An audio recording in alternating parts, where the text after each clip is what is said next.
हमारे देश की डेमोक्रेटिक हिस्ट्री लिखी जाएगी ना 50-100 साल बाद की, भाई डेमोक्रेसी कैसे खत्म हुई, ऑटोक्रेसी कैसे सामने आ गई, डिक्टेटरशिप कैसे बनी हमारी देश, तो इस हफ्ते को जरूर याद किया जाएगा। वैसे तो हमारे देश में डेमोक्रेसी का गला हर दूसरे दिन घोटा जाता है, लेकिन पिछले कुछ दिनों में कभी कभी ऐसा होता है कि कुछ ही दिनों के अंदर इतना बड़ा एक चेंज आ जाता है, शिफ्ट आ जाता है, जो बहुत ही क्लियर हो जाता है। वो आपको दिखे ना दिखे वो दूसरी बात है, आपकी श्रद्धा पर वो डिपेंड करता है, लेकिन कुछ चीजें अब बिल्कुल साफ हो रही हैं। इस हफ्ते बहुत बड़ा एक चेंज आया है जो सिग्नल देता है कि हमारी डेमोक्रेसी की मौत कैसे हो रही है। वो यूं कि सोनम वांगचुक को, अगर आपने पहला एपिसोड नहीं देखा तो देख लीजिएगा, किस तरीके से 6 साल से पीसफुल डिमांड चल रही थी लद्दाख में, किस तरीके से स्टेटहुड की मांग चल रही थी, किस तरीके से 6th शेड्यूल क्या होता है उसमें इंक्लूजन की जो मांग चल रही थी, वगैरह वगैरह, और कैसे सरकार ने 6 साल से उनको नकारा था, लेकिन अब जाकर वहां के जो प्रोटेस्टर्स हैं वो आगजनी में इन्वॉल्व हो गए, बीजेपी का दफ्तर जला दिया। शायद ये बहुत इंपॉर्टेंट फैक्ट है कि सरकार को बहुत ज्यादा खतरा लगने लगा। तो फिर जब जवाबी फायरिंग हुई, और वो भी पैरों पर फायरिंग नहीं हुई, सीधे सर पर और चेस्ट पर फायरिंग हुई, तो 4 लोगों की मौतें हुई, जिनमें एक तो फॉर्मर आर्मी पर्सन था, 50 लोग घायल हुए। सरकार ने इस सब का जिम्मा सीधे सोनम वांगचुक पर फोड़ दिया कि भैया सोनम वांगचुक बाहर से फंडिंग ले रहे हैं, बाहर से इंस्ट्रक्शन ले रहे हैं, पाकिस्तानी CIA, अर्बन नक्सल सब कुछ है सोनम वांगचुक। बात आज के एपिसोड सोनम वांगचुक पर नहीं है, बात है कि सरकार क्या संकेत देना चाहती है, क्योंकि जिस बर्बरता से सरकार ने क्रैकडाउन किया है, जिस इंटेंसिटी से सरकार ने क्रैकडाउन किया है, वो दिखाता है कि कोई ना कोई तो काफी डरा हुआ है। सोनम वांगचुक को अगर डिटेल भी किया होता, चलिए ठीक है, वायलेंस हुआ है, हम उनको डिटेन कर रहे हैं तो ठीक है, लेकिन कुख्यात ड्रेडेड NSA के अंडर, जिसमें बेसिकली टेररिस्ट, बेसिकली एक्सट्रीमिस्ट्स और गैंगस्टर्स को जो अरेस्ट किया जाता है, जो देश में नेशनल सिक्योरिटी के खिलाफ काम कर रहे हैं। अब सोनम वांगचुक क्या देश के खिलाफ काम कर रहे थे? देश के खिलाफ नारा लगाया था, नेशनल सिक्योरिटी के खिलाफ वो है। माने अगर सोनम वांगचुक अगर ये है तो आप और हम तो कुछ भी नहीं है। अगर Sonam Wangchuk is a person जिसको आप NSA के अंडर आप अरेस्ट कर सकते हो, और इसीलिए मैं कहता हूं कि काफी क्लियर संकेत आ रहे हैं सरकार की तरफ से कि किस तरफ हमारा देश जा रहा है आज के एपिसोड में। लेकिन अगर आपको बुरा लगे तो उसके लिए मैं पहले ही माफी चाहूंगा, लेकिन आपकी हमारी जो प्रतिक्रिया है उसके बारे में भी बात करना जरूरी है। कोर्ट की प्रतिक्रिया या ना रहने वाली प्रतिक्रिया, उस पर बात करना जरूरी है, और विपक्ष किस तरीके से बिल्कुल लाचार बेबस है उसके बारे में भी बात करना काफी जरूरी है, क्योंकि ये एक पर्सन की बात नहीं है, एक पार्टी की बात नहीं है, ये हमारे देश की बात है, हमारे देश की डेमोक्रेसी की बात है। इसीलिए यूजुअली मैंने कभी ये बात नहीं कही है, लेकिन आज का एपिसोड अगर थोड़ा टाइम निकालकर देख पाओ तो अच्छी बात है, क्योंकि थोड़ा क्रोनोलॉजी समझना बहुत जरूरी हो गया, क्योंकि क्रोनोलॉजी अब बहुत साफ हो चुकी है, हमारे सामने आ चुकी है देशभक्त के एपिसोड में। इसीलिए आज 8 सवाल मैं आपके सामने रखना चाहता हूं। सवाल नंबर 1, ऐसी कौन सी एलिगेशन है जिसकी वजह से FCRA लाइसेंस कैंसिल कर दिया गया है? क्या क्या कांड किए हैं? शॉकिंग एलिगेशंस क्या है सरकार के? मैं बता रहा हूं, जब मैं एलिगेशंस आपको बताऊंगा आपके भी सर्किट उड़ जाएंगे। बहुत शॉकिंग एलिगेशंस है। दूसरा, NSA क्यों लगाया? आप डिटेन कर सकते थे, अरेस्ट कर सकते थे। क्या मैसेज देना चाहती है सरकार NSA लगाकर सोनम वांगचुक के ऊपर? उसके बारे में भी बात करना जरूरी है, और ये लद्दाख के लिए बैकफायर क्यों कर सकता है, डेमोक्रेसी के लिए बैकफायर क्यों कर सकता है, ये समझना काफी जरूरी है। सो मैसेज तो एक सरकार दे ही रही है, लेकिन जो चौथा सवाल है मेरे जहन में, और वो है कि क्या हमारा देश अब कांग्रेस मुक्त से विपक्ष मुक्त और प्रोटेस्ट मुक्त होने वाला है? क्योंकि सरकार ने कांग्रेस मुक्त भारत से बात शुरू की थी, लेकिन अगर आप आंकड़े देखें, डेटा देखें, तो हम तो विपक्ष मुक्त, प्रोटेस्ट मुक्त भारत बन रहे हैं। पिछले 11 साल में ऐसा कौन सा पीसफुल प्रोटेस्ट हुआ है जो सरकार ने कहा है हाँ ये प्रोटेस्ट अच्छा है, इंटरनल है, बाहर से नहीं आया है, फॉरेन फंडेड नहीं है? वो समझने की जरूरत है। और कैसे ये एक टेक्स्ट बुक केस बनता है लद्दाख में सोनम वांगचुक का, कि अगर सरकार किसी को डिस्क्रेडिट करने पर आए, अगर IT सेल किसी को डिस्क्रेडिट करने पर आए, तो वो हमेशा सफल ही रहेगी। और कांग्रेस के रहते हुए तो मैंने फेलियर के चांसेस सरकार के जीरो, IT सेल के जीरो ही है, क्योंकि कांग्रेस भी सोती रहेगी जब ये पूरा प्रोसेस ऑफ डिस्क्रेडिटिंग चलता है। बहुत ही फैसिनेटिंग है, उसके बारे में भी बात करेंगे। नंबर 6, क्या आज के डेट में कोई भी सेफ है? सोनम वांगचुक तो सेफ नहीं है, ठीक है। इंडिपेंडेंट मीडिया की क्या बात करें, या ऑपोजिशन की क्या बात करें, या किसी भी वोकल लीडर की क्या बात करें, आज के डेट में क्या कोई भी सेफ है? वो जानना बहुत जरूरी है। और एक सवाल जो हमें भी पूछा गया है कि किसी पार्टी हेतु अगर आप काम ना कर रहे हो, क्या इंडिपेंडेंटली स्टैंड करके, विदाउट अ पार्टी स्टैंड, क्या आप डेमोक्रेसी के लिए, डेमोक्रेसी कॉन्स्टिट्यूशन के लिए बात कर सकते हो, या आपको किसी पार्टी से लिंक होना होगा? वो समझना जरूरी है। एंड फाइनली, क्या आप एक्सेप्ट करोगे? आज का एपिसोड सिर्फ इसलिए है, आपको यह बात कहीं ना कहीं तो माननी पड़ेगी कि भैया सबकी बहुत बुरी तरीके से लगने वाली है। मैं ये नहीं कह रहा हूं कि कुछ करो उसके बारे में, लेकिन क्या आप मानने वाले हो कि कितनी बुरी तरीके से हमारी लगी पड़ी हुई है, या आप भी बोलोगे सब चंगा सी है? क्योंकि मुझे तो इंपैक्ट नहीं पड़ा है। यूजुअली लोग यही कहते हैं, फाइनेंस मिनिस्टर से लेकर नॉर्मल इंसान, कि अगर मैं प्याज ना खाऊं, अगर मेरे ऊपर डंडा नहीं पड़ा है, अगर मुझे दिक्कत नहीं हुई है, तो सब चंगा सी है। क्या ऐसा है? क्या ऐसा सोचना सही है कि नहीं है? सबसे पहले बात करते हैं जो चार्जेस लगे हुए हैं वांगचुक के ऊपर, जिसकी वजह से FCRA लाइसेंस कैंसिल कर दिया गया है। है। तो सुनने में तो ऐसा लगता है कि अगर एफसीआरए लाइसेंस कैंसिल किया हो तो करोड़ों खरबों रुपए आ रहे होंगे, देश को बर्बाद करने के लिए बिलियंस ऑफ डॉलर्स आ रहे होंगे बाहर से, जिससे एक बंदा या एक छोटा सा ऑर्गेनाइजेशन जो लद्दाख में बेस्ड है वो देश को अराजकता में झोंक पाए। तो आइए देखते हैं एफसीआरए वायलेशंस क्या है। सबसे 5 वायलेशन मिले हैं सरकार को जिसकी वजह से एफसीआरए कैंसिल कर दिया गया है। नंबर 1, 3.5 लाख रुपीस का एक बस सेल हुआ था। तो एफसीआरए का जो पैसा आया था उन्होंने बस खरीदा था, बस पुराना हो गया तो बस बेच दिया। जब बस बेच दिया तो उन्होंने वापस पैसा एफसीआरए अकाउंट में डाल दिया, क्योंकि पैसा तो एफसीआरए का ही था। वही प्रोसीजर है, वही मैनुअल कहता है। सरकार कहती है नहीं, आपने गलत तरीके से फॉरेन डोनेशन दिखा दिया है फ्रॉम वांगचुक, क्योंकि वो बस वांगचुक ने बेचा था तो वो फॉरेन डोनेशन आपने दिखा दिया फ्रॉम वांगचुक। ये नंबर 1 गलती है। नंबर 2, मैसिव फ्रॉड है ये। 54,600 नहीं, करोड़ नहीं, ओनली 54,600 रुपीस वॉलंटियर ने फी पे किया था 18,200 रुपीस का। उसको एक्सीडेंटली एफसीआरए अकाउंट में वो चले गया था। तो वो लोकल अकाउंट होना था लेकिन वो एफसीआरए अकाउंट में चले गया। जो एनजीओ है सेक्मॉल, उसने ये माना भी मेरी गलती है, लेकिन सरकार ने कहा कि ये देखो इसी तरीके से आप फ्रॉड कर रहे हो, तो ये दूसरी गलती पाई। तीसरी गलती तो उससे भी बड़ी, 19,600 करोड़ नहीं, 19,600 ओनली। अब हुआ क्या कि डोनर ने फूड एंड स्टे, वहां आने की बात थी तो फूड एंड स्टे के लिए पैसा दिया था, लॉकडाउन हो गया, डोनर आया नहीं, सेमकॉल ने वापस दे दिया पैसा, रिफंड कर दिया। सरकार कहती है फॉरेन कंट्रीब्यूशन को आप रिटर्न नहीं कर सकते हो, refunding is not allowed, this could lead to misuse. 19,600 crore नहीं, 19,600 रुपीस रिफंड किया था, घोर पाप कर दिया। और 79,200 रुपीस का फूड फीस, बताइए कितना बड़ा स्कैम है, जो कि directly stipend and salaries of staff से लिया गया था, बुक्स में रिकॉर्ड भी किया गया था, लेकिन नेवर शोड इन एफसीआरए अकाउंट था। तो गवर्नमेंट ने कहा कि यहां आप धांधली कर रहे हो। लेकिन नंबर 5 जो है वो तो सबसे ज्यादा शॉकिंग है, तो जिस तरीके से देश में अराजकता फैल रही है आप समझ लीजिए। 4.9 लाख रुपीस भाई स्वीडन से आया, इतनी भारी रकम आई है। 4.9 लाख रुपीस स्वीडन से आया। क्यों आया? डोनर ने पैसा दिया था for workshops on youth migration, organic farming and food security and sovereignty. Food security and sovereignty, सरकार ने बोला देखिए देश की सॉवरेनिटी के खिलाफ आप काम कर रहे हो। मिनिस्ट्री ने कहा कि दिस इज अ वायलेशन, क्योंकि foreign contribution can not be accepted for the study on sovereignty of the nation. जिनको मालूम नहीं है तो उनके लिए मैं डेफिनेशन भी दे देता हूं कि फूड सॉवरेनिटी क्या होता है। Food sovereignty is emphasising the right of the people to define their own food and agricultural systems, prioritise local control and sustainable practices, ensure healthy culturally appropriate food production that challenges corporate domination and empowers community. Food sovereignty को हमारी सरकार ने sovereignty of India के ऊपर study बताकर FCRA licence cancel कर दिया।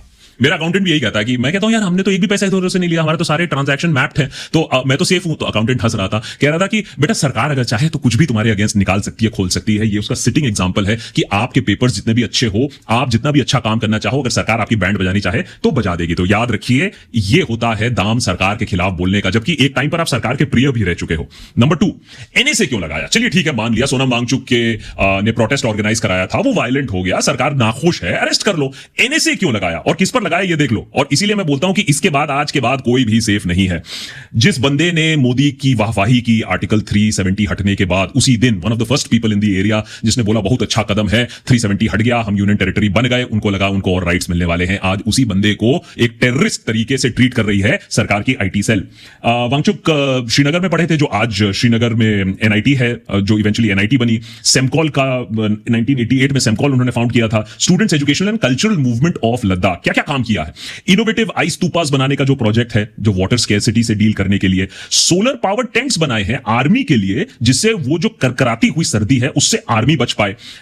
और फुंगसुक वांगडू का जो कैरेक्टर है 3 इडियट्स में, उसको तो इंस्पायर किया ही था। 2018 में मैग्सेसे अवार्ड भी उन्हें मिला था। तो in terms of a peaceful, progressive, pro India, pro army figure आपको सोनम वांगचुक से ज्यादा और कोई मिल नहीं सकता है। लेकिन आज उन्हें एनएसए के तहत डाल दिया गया है। वो एनएसए जो रेडिकल प्रीचर्स, गैंगस्टर्स, टेररिस्ट के खिलाफ लगाया जाता है, वो आज सोनम वांगचुक पर लगा दिया है। इस बात से मेरे ख्याल से सोनम वांगचुक भी काफी सरप्राइज होंगे, क्योंकि उन्होंने सोचा था उनके ऊपर ईडी इन्वेस्टिगेशन होगा, लेकिन सरकार ने कहा छोड़ो ईडी, सीधा बड़ा काम अब करते हैं।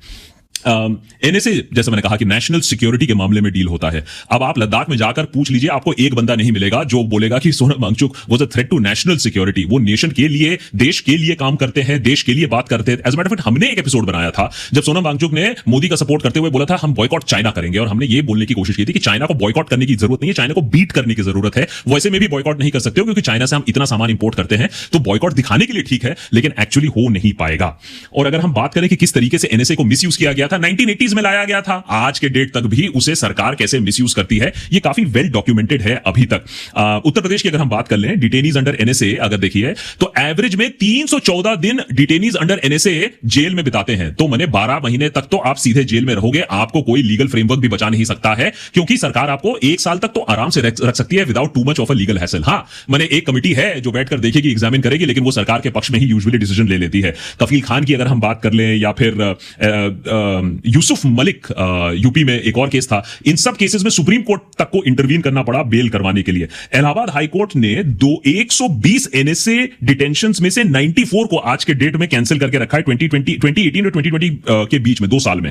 तो यूएपीए हो, एनएसए हो, क्लियरली ये जो ड्रैकोनियन लॉज हैं, ये लोगों को चुप कराने के लिए अब इस्तेमाल किए जा रहे हैं, जो कि यूजुअली एक एंटी टेरर लॉ की तरह आपको उसको देखना चाहिए। अब इससे होगा कि जो लद्दाख में लोग हैं ना, वो काफी डरे हुए हैं, मैंने शौक में है कि इस तरीके से आप हमें कैसे ट्रीट कर सकते हो। कश्मीर की तरह आप भी लद्दाख के लोगों को और डिस्टेंस कर रहे हो। बॉर्डर रीजन है, पीसफुल लोग हैं, उनको इस तरीके से अगर आप बर्बरता दिखाओगे उनके ऊपर, आपने इंटरनेट भी बंद कर दिया। वैसे में ही हम विश्व गुरु हैं जहां तक इंटरनेट शटडाउन की बात है। अब आपने लद्दाख में भी इंटरनेट बंद कर दिया। 2014 में कितने थे? 84 शटडाउन आई थिंक 2024 में ही थे। तो फिर से विश्व गुरु की तरफ बढ़ रहे हो। लेकिन सबसे इंपॉर्टेंट पॉइंट जो मैं आपको समझाने की कोशिश कर रहा हूं शायद आज के एपिसोड में, वो डेटा से थोड़ा सा परे है, थोड़ा सा और भी ऊपर है। वो है कि ये जो सरकार का प्लेबुक है किस तरीके से काम करता है। पहले आपने प्रिवेंटिव डिटेंशन कर लिया, उसके बाद आपने क्रिमिनल प्रोसीडिंग्स आपने चालू कर दिया, उसके बाद आपने वहां डिजिटल ब्लैकआउट कर दिया, और उसके बाद आपने जो प्रोसेस ऑफ डिस्क्रेडिटिंग है, और इस पर मैं थोड़ा सा फोकस करना चाहूंगा कि सरकार कैसे किसी को भी आज के डेट में डिस्क्रेडिट कर सकती है। सोनम वांगचुक को अगर डिस्क्रेडिट किया जा सकता है, आप और हम तो कोई भी चीज नहीं है। और ये बहुत इंपॉर्टेंट है समझने के लिए, ये क्रोनोलॉजी समझने के लिए। कांग्रेस मुक्त भारत करते करते देखिए हमें आज देश में कैसे प्रोटेस्ट को डिस्क्रेडिट कर दिया गया। मैं छोटा सा ऐसी लिस्ट बना रहा था। सरकार के अकॉर्डिंग मेरे ख्याल से हमारे देश में कोई प्रोटेस्ट नहीं कर सकता है। मे बी सरकार इस फिलॉसफी से आती है कि सिर्फ चिट्ठियां लिखी जाए, किसी को मर्सी पिटीशन लिखी जाए, क्योंकि अगर फार्मर प्रोटेस्ट करता है तो वो खालिस्तानी सपोर्टेड होता है, अगर स्टूडेंट को प्रोटेस्ट वो करता है तो वो अर्बन नक्सल होता है, मे बी चाइना उसे सपोर्ट कर रहा है, अगर इंडिपेंडेंट मीडिया कुछ बोल दे, कुछ सवाल कर दे, तो फिर वो सीआईए एजेंट्स बन जाते हैं, अगर रीजनल पार्टीज कुछ बोल दे तो वो एंटी इंडिया फोर्सेस बन जाते हैं, अगर जॉब सीकर्स उत्तराखंड में बोलते हैं कि भैया नोट चोर गद्दी छोड़, तो फिर वो नेपाल के जेन जी से इन्फ्लुएंस हो जाते हैं, अगर सीएए प्रोटेस्ट होता है तो गजवाए हिंद होने वाला होता है, और अगर E20 पेट्रोल जैसी चीज पर भी कोई आवाज उठा दे तो वो ऑयल लॉबी से पैसा लेकर सरकार के खिलाफ बोल रहा होता है। ये नितिन गडकरी जी की वाणी है, उनका ये मानना है। तो देखिए किस तरीके से हमारे देश में अब पीसफुल प्रोटेस्ट नहीं हो सकता है, क्योंकि अगर आप प्रोटेस्ट करोगे तो कहीं ना कहीं कोई ना कोई आपको फंड करता है। You will be completely jacked. ये बात आपको मानना पड़ेगा कि हमारे देश में अब प्रोटेस्ट खत्म हो चुका है। और अगर आप प्रोटेस्ट करोगे तो देखो आपके साथ क्या होगा। This is called the process of discrediting someone. छोटा सा एग्जांपल यहां मैं दे रहा हूं। स्टैंजिंग सेपैंग, आई अपोलोजाइज अगर वो प्रोनाउंसिएशन बिल्कुल ठीक नहीं है, कांग्रेस के काउंसलर, और इनको जिम्मेदार ठहरा दिया आईटी सेल ने और उसके बाद बीजेपी ने कि इन्होंने ही प्रोटेस्ट को लीड किया था। एक फोटो आती है, और जहां तक इन्वेस्टिगेशन की अगर हम बात करें तो प्रोमिनेंट अकाउंट्स में विजय पटेल, एक पता नहीं ये कोई राइट विंग कंस्पिरेसी थियोरिस्ट है, उन्होंने सीधा सीधा ट्वीट लिख दिया राहुल गांधी को फोटो में डालते हुए कि ये है राहुल गांधी के साथ स्टेंजिंग सेपैंग, और यही थे लीडर जिन्होंने पूरी जो आगजनी की, जो जहां वो वायलेंस क्रिएट किया। अब इंटरेस्टिंग पॉइंट यह है कि ये विजय पटेल का जो ट्वीट है ये 24 सितंबर को आता है। मैंने जिस दिन ये सारी वायलेंस होती है उस दिन पूरा इन्वेस्टिगेशन इन्होंने खुद ही कर दिया था। सीबीआई एनआईए की जरूरत नहीं थी, इन्होंने पूरा इन्वेस्टिगेशन कर दिया था, राहुल गांधी के साथ लिंक ड्रॉ कर दिया था, 9/14 पर ट्वीट भी कर दिया था। संबित पात्रा इसी को लेकर बीजेपी का ऑफिशियल प्रेस कॉन्फ्रेंस भी करते हैं, जहां फिर से ये स्टेंजिंग सेपांग का फोटो दिखाकर बोला जाता है कि ये कांग्रेस का किया कराया, बिकॉज बीजेपी वैसे भी चाइना का नाम तो ले नहीं सकती है, ये चाइना का काम तो हो नहीं सकता है, क्योंकि ना वहां कोई आया था ना वहां कोई है। तो फिर बीजेपी ने कहा ये कांग्रेस का किया कराया है। यहां आती है अमेजिंग थिंग। कांग्रेस 2 दिन लगाती है इस बात को ऑफिशियली डिनाई करने के लिए कि बॉस ये हमारा बंदा नहीं था और हम अब लीगल कार्रवाई करेंगे। लीगल कार्रवाई घंटा होगा, वो सबको मालूम है, वो बीजेपी वालों को भी मालूम है। ये विजय पटेल ट्वीट डिलीट करके भाग गया। लेकिन जो 2 दिनों में जो डिस्क्रेडिट हुआ, जो संबित पात्रा ने प्रेस कॉन्फ्रेंस कर दिया, जो मीडिया में जो बात फैल गई कि ये सब कांग्रेस का किया कराया हुआ, इसमें कांग्रेस का बहुत बड़ा हाथ है, लोगों ने ये बात मान भी ली। वो बेचारा काउंसलर वहां रोता धोता रह गया कि भैया इसमें मैं तो हूं ही नहीं इस पिक्चर में, लेकिन वो सुनने वाला कोई नहीं था। इस फ्लड में, इस फ्लो में ये सारी चीजें इस तरीके से काम करती हैं, द प्रोसेस ऑफ डिस्क्रेडिटिंग। और आज के डेट में सरकार के खिलाफ कोई भी सवाल उठाएगा, चाहे वो यूट्यूबर हो, चाहे वो सोनम वांगचुक हो, चाहे वो कोई पत्रकार हो, उसको डिस्क्रेडिट किया जाएगा। तो ये बात ध्यान से याद रखिएगा। लास्ट में कुछ 3 पॉइंट्स हैं, छोटे पॉइंट्स हैं, मैं मेंशन करना चाहूंगा आज के डेट में अगर आप फैक्ट्स की बात करना चाहो, लोग हमसे कहते हैं कि अरे देखो तुम तो बात कर रहे हो, इसका मतलब है डेमोक्रेसी अभी भी जिंदा है, राइट टू फ्रीडम है। हमने कहा चलो भैया, तुम्हारी जो मन की वो थी, मंशा थी, उसको भी हम पूरा कर देते हैं। बैठे बैठे कोर्ट का ऑर्डर आता है, यूट्यूब से ऑर्डर आता है कि ये 5 वीडियोस डिलीट कर दो। ये बहुत बड़े जो बिजनेसमैन है, अब मैं नाम नहीं ले सकता हूं क्योंकि केस अंडर कोर्ट है, अभी सब जुडिस है, लेकिन बड़े बड़े पूंजीपति अब आकर जॉन डो ऑर्डर्स रिलीज कर रहे हैं। जॉन डो का मतलब है कि कोर्ट ने कहा है कि ये 10-15 यूट्यूबर्स हैं, इनके यहां से सारे वीडियोस हटा दो जो ये बड़े पूंजीपति चाहते हैं। ना कोई सुनवाई, ना कोई इंफॉर्मेशन, हमें तो मालूम चला जब सीधा डिलीशन का नोटिस यूट्यूब की तरफ से आया। तो आप सोच के देखिए हमारी डेमोक्रेसी कहां चली गई है, जो बड़े बड़े पूंजीपति कोर्ट का ऑर्डर लेकर without notice, without FIR, without complaint, without defamation case सीधा वीडियो ही डिलीट करा रहे हैं, क्योंकि उनके पास कुछ है नहीं बोलने के लिए, क्योंकि वीडियो तो पूरा फैक्चुअल था। तो जिस तरीके से अब बोलने की आजादी कंप्लीटली खत्म हो रही है, अब ये पत्रकार कोर्ट में गुहार लगा रहे हैं कि भैया हमें बोलने दो, हमें अपना पत्रकारिता का काम करने दो। अगर गलत है, अगर गलत तथ्य लगाएं तो बताओ कौन सा गलत तथ्य है। वो खैर मिलना थोड़ा सा मुश्किल है। पॉइंट नंबर 7, क्या हम डेमोक्रेसी के लिए अब खड़े हो सकते हैं विदाउट सपोर्टिंग एनी पार्टी? मुझसे यह सवाल पूछा गया रिसेंटली, तो मेरा जवाब यह है कि आपको किसी पार्टी को सपोर्ट करना जरूरी नहीं है। ये कहां से आ गया कि आपको किसी पार्टी को सपोर्ट करना है? एक तो है कि आपने जिसके लिए वोट किया उसको 5 साल अंधाधुंध सपोर्ट देने की जरूरत नहीं है। आप एक सिटीजन हो, आप कॉकरोच नहीं हो। अगर आपने किसी को वोट दिया, आपका और हक बनता है उस पार्टी से सवाल पूछने का। और आप अदरवाइज भी विदाउट सपोर्टिंग एनी पार्टी, आप कॉन्स्टिट्यूशन सपोर्ट करिए, आप सत्य को सपोर्ट करिए, आप फैक्ट्स को सपोर्ट करिए। लेकिन अगर आप ये बोलोगे कि अरे देखो अगर मैं सवाल उठाऊंगा तो फिर मैं किसी और पार्टी को सपोर्ट कर रहा हूं, अगर ये ऐसे लेम एक्सक्यूजेस आपको देने हैं तो फिर आराम से बैठो। उसके बाद जब आपकी बारी आएगी झांप खाने की तो अच्छे से खा लेना। Which by the way brings me to the last point. क्या अब आप मानोगे कि भैया सिचुएशन अब आउट ऑफ कंट्रोल चली गई है? अब या तो सरकार इतनी डरी हुई है कि भैया एक सोनम वांगचुक, जिसको कल तक कोई पूछ नहीं रहा था, वो बेचारा अनशन पर मर रहा था, अब वो इतना खतरनाक बंदा हो गया है कि आप उसको लद्दाख में अरेस्ट करके किसी और स्टेट में ले जाओगे, एनएसए के अंडर डाल दोगे, उसको कंप्लीटली मीडिया ब्लैकआउट कर दोगे, लद्दाख में आप इंटरनेट बैन कर दोगे। क्या हमारा देश इतना ज्यादा कमजोर हो गया है कि एक Gandhian protester, 5 YouTuber, 2 regional party leaders इस देश को तबाह कर देंगे, तोड़ देंगे? तो फिर तो पिछले 11 सालों में इस देश को काफी कमजोर किया गया। सरकार को जवाब देना होगा। ये जो भर भर कर जब भी कोई प्रोटेस्ट करता है बाहर से पैसे आते हैं, तो भैया होम मिनिस्ट्री इतने सालों से क्या कर रही थी? इतने पैसे आए कहां से बाहर से? इन चीजों का तो जवाब देना होगा। या फिर आप समझिए कि आपका कितना बड़ा मूर्ख बना दिया जा रहा है। ये तो मूर्ख जिहाद आपके खिलाफ चला दिया जा रहा है, और आप भी इस मूर्ख जिहाद में अपने आप को शामिल कर चुके हो कि सरकार जब भी बोले प्रोटेस्ट हो रहा है, बाहर से हो रहा है। हमारे पास प्रोटेस्ट करने की एबिलिटी नहीं है क्या? हम इतने ज्यादा वो हो गए हैं, इनकैपेसिटेटेड हो चुके हैं। माने हम वो भारत जिसने अंग्रेजों की ईंट से ईंट बजा के रखी थी, आज वो प्रोटेस्ट नहीं कर सकते। अरे ये बोल दो कि भैया हमें प्रोटेस्ट पसंद नहीं है, हम प्रोटेस्ट करने से डरते हैं, हमें तो डिक्टेटरशिप चाहिए, तब भी ठीक है। लेकिन इस तरीके से इतनी घटिया आर्ग्यूमेंट्स को बिलीव करना यह दिखाता है कि आपको कॉकरोच में तब्दील करने में सरकार सफल हो गई है, आपको मूर्ख जिहाद में इंक्लूड करने में सरकार सफल हो गई है।